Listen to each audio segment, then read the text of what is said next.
अस्सलाम वालेकुम। ਇਹ ਨੇ ਉਸਤਾਦ ਲਿਆਕਤ ਤੇ ਇਹ ਮੈਚ ਬਾਰੇ ਦੱਸਣਗੇ। ਮੈਚ ਹਜੇ ਤੱਕ ਕਿਉਂ ਸ਼ੁਰੂ ਨਹੀਂ ਹੋਇਆ ਤੇ अस्सलाम उस्ताद जी। अस्सलाम वालेकुम दोस्तों, ये जी अज रैं कलां दे विच तीसरे दिन का मैच है। इस करके मैच नहीं होया। जेडे पीर साहब ने जिहड़ा मेला करांदे ने ना, उन्हां दी कोई फौतगी हो गई आ ते फौतगी की वजह तो अज इन्नी वाम जी साडी कुछ बस असीं इन्हां नूं अर्ज की इन्नी वाम दे अगे कि अज मैच नहीं हो सकता तो कल तक मैच होएगा। लेकिन सानू बहुत ही ये जो फौतगी हुई ना वो अल्लाह ताला दे वास्ते, लेकिन असी सारी आवाम दे नाल अर्ज की और फ्रेंड की तरफ मेहनत की तो अज वाला मैच कल ते पै गया वा। तो बंदे की मननी पैंदी आ, बजुर्गों की मननी पैंदी तो दोस्तों की मननी पैंदी आ, जिस करके हाँ तो अज कबड्डी नहीं हो रही, कबड्डी कल होए। हाँ जी जाओ ओके। कल का भी होने इन्होंने क्या कि उस्ताद जी तुसीं कल का ऐलान कर लो तो वो जो तैयार अजे भी तिकर मैं ऐलान नहीं ना किया। मैं अजे तक वाम वाले विंगा पाया कि यार मैं इन्नी वाम का ऐलान किवें करा कि इन्नी वाम हजूम इन्ना कट्ठ होया पाया। कबड्डी वास्ते बच्चे कपड़े पै लाते हैं, मैं अजे ऐलान नहीं किया क्योंकि मेरे मैं कहना कि 10 बंदे आओ मैं ऐलान कराँगा। अजे तक मैं ऐलान करना नहीं चाहता तो इस करके कि इन्नी वाम वेख के बंदा अपनी मर्जी नाल ऐलान नहीं कर सकता। जब तक 10 मोतबार 20 मोतबार आन के ना कहन उन्होंने चिर तक एडा हजूम एडा मेला डकिया नहीं जाता। इन्नी वाम नहीं डकी जाती।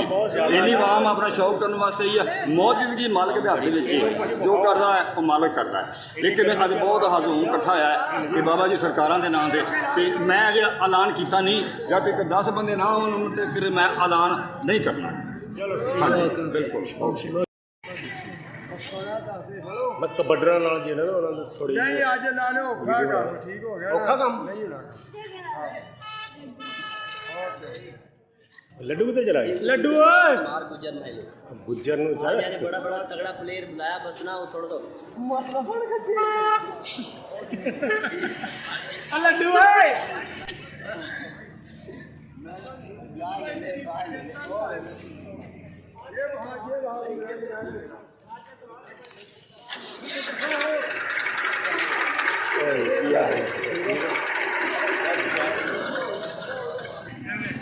ਉਹਨਾਂ ਦੀ ਟੀਮ ਨਹੀਂ ਆ ਸਾਡੀ ਟੀਮ ਅੱਗੇ ਸੁਬਾਹ ਦੇ ਆ ਕੇ ਬੈਠੇ।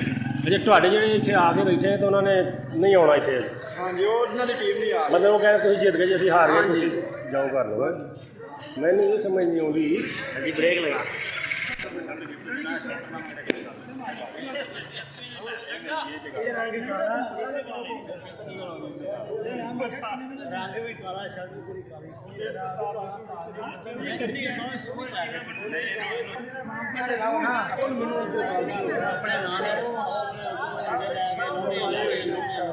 मुझे करना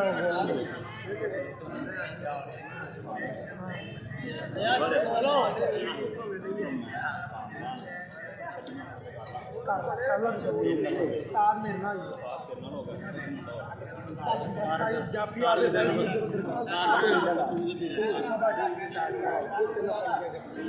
तू मिलना यार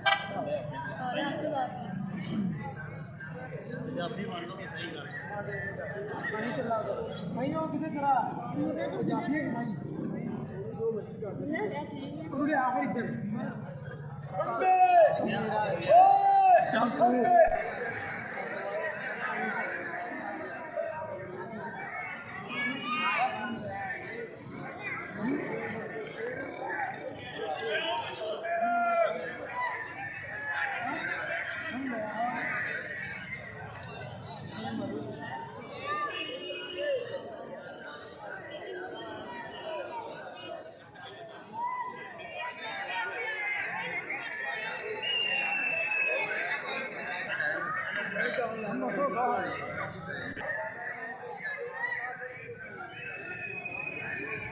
अच्छा पहलवान तो मो यार एक बिना दिख रहा इनमें खास कर ना एक बच्चों दिखो मो हूं सी वन पेंट सी पहन रखी ही अब वड्डे ढिड्ड वाले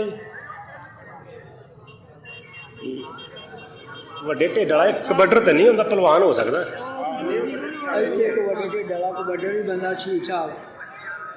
यार कबड्डर वही हो सकता जो स्लिम स्मार्ट हो चुस्त होंदा ਉਹ ਇਹ ਖੋਬੇ ਜਦੋਂ ਭੱਜਿਆ ਹੋਰ ਨਹੀਂ ਜਾਣਾ